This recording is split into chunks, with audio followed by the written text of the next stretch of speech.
Hey everybody, Mark Pierce here, and I want to thank you for being here. I got another question for you, a question of the day from the community.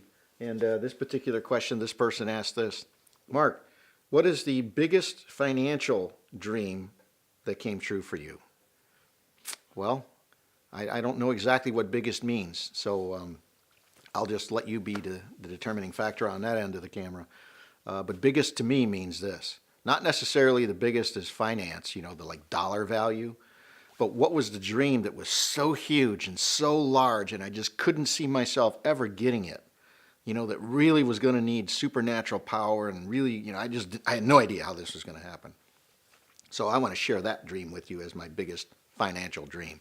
It wasn't the biggest in dollars, and I have a lot of big dollar dreams, but it was a big dream to me. When I was a young man, I always wanted a Porsche, and so I had listed a Porsche as what I wanted on my dream. And being a good steward of E5 Leader, I went out and I cut pictures and I had them everywhere. And the one I picked, was a certain color.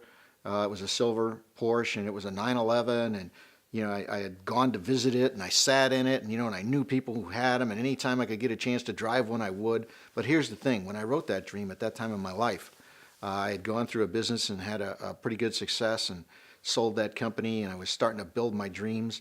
And, I went through a really tough financial time. I almost went bankrupt. At one point, I had my house up for sale. And when I wrote that dream, it was so inconceivable to my mind at the time that I could be in such financial disparity and so screwed up in my life that I could ever see myself having that car. But when I wrote the dream, I didn't write get one. I wrote buy one, pay cash. Big difference. Very powerful how we word our dreams. So, fast forward a few years, and I'm at the cusp of achieving this dream. And what I realized is, even though I had the cash, and I wanted to go buy it, I went to see the new car, and it did nothing for me. I'm like looking at it, and it had lost all of its interest. And I'm like, man, I can't figure this out. And I thought this would be a highlight, a moment in my life. This would be a huge financial victory, because I just could never see it back when I wrote the dream. And it just did nothing for me.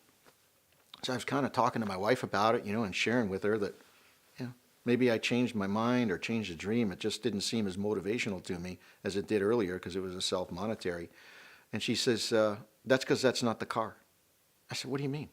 She holds the picture up that I've been carrying around for years and said, that's the car. So I had to go find a used car that was that car, exactly that color, exactly that year, exact. And I found one, and it was absolutely mint condition, and it was gorgeous. And to me, that was really the fulfillment of the dream, right? It wasn't that I was going to go buy a brand new one. I had studied that one. I dwelled on it. It was fixated in my mind that I had to have that one. So it happened to be in a state outside of the state I live in, and I had to drive up there to get it, and my wife's happy and everybody's celebrating for me. Because really, in my mind, for me to go drop that kind of coin on a car like that, I had to get a lot of other things right. That was something that wasn't high on the priority list, but it was definitely big on the list of things I wanted to achieve in my dreams. But I got a lot of things done before I bought that car. So I go up there to get the car. And this poor guy that was selling the car, his wife was making him sell it because he started having kids, and it was time to get rid of the toys, and it was so sad.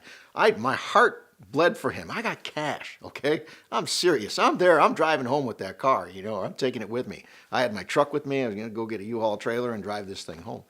And man, he's just reminiscing about the car and all the great things. And the more he talked about it, the more I realized, hey, I might have the cash, and this is my dream. And as far as I'm concerned, in my mind, check. I received the dream. I'm here. I got cash, but this guy loves that car. And I couldn't drive it home. I told him, I says, man, you need to talk to your wife, because this is obviously your dream, and you shouldn't let go of your dreams. And I started dream building him and talking him into keeping the car.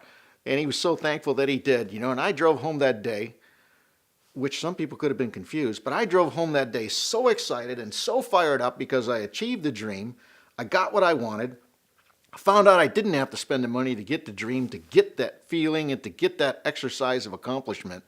And that I again sowed seeds into another human being and helped him to realize his dream and hang on to his dream. And I know it's just a dumb car that we're talking about, but it was so impactful to me that is the biggest financial dream that I ever achieved. even though the dollars weren't that big, the impact of it that it made on my life and that guy's life and my wife, and the whole scenario, it just taught me so much about dreams, having a purpose and a vision that are so much greater than yourself, that through supernatural power, we can get access to these dreams and we can make them come true with the help of others.